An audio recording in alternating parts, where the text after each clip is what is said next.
ہم کریں گے ہر مظلوم کی حمایت۔ बिस्मिल्लाहिर्रहमानिर्रहीम। अस्सलाम वालेकुम। मैं हूं हुरैन फातिमा और आप देख रहे हैं हिमायती न्यूज HD चैनल। नजर डालते हैं आज की अहम खबरों पर। शाहराह फैसल पर डकैती की वारदात, अवाम ने डाकुओं को पकड़ लिया, ट्रैफिक मुतासिर।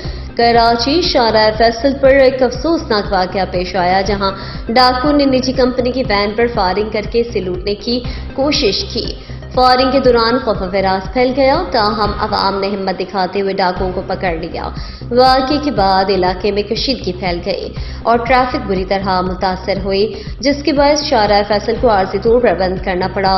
मुश्तिल अवाम ने वाकये के खिलाफ एहतजाज किया और मुतालबा किया कि सब इंस्पेक्टर फैसल गुल SHO शाहराह फैसल डिस्ट्रिक्ट एस्ट पुलिस को फौरी तौर पर मुअत्तल किया जाए। मुजाहिरीन का कहना था कि SHO फैसल को इस वारदात की कोई इत्तला नहीं थी और वो बरवक्त कार्रवाई करने में नाकाम रहा। एहतजाजी मुजाहिरीन का कहना था कि वो हर मजलूम का साथ देंगे और इंसाफ के फराहमी के लिए अपनी जद्दोजहद जारी रखेंगे। हम कानून नाफिज करने वाले आला इदारों से मुतालबा करते हैं कि इस वाक़ये पर फौरी एक्शन लिया जाए और इसकी साफ इंक्वायरी की जाए। ज़हीर अब्बास की रिपोर्ट। अब तक के लिए इतना ही। मजीद खबरों और अपडेट्स के लिए देखते रहें हिमायती न्यूज HD चैनल।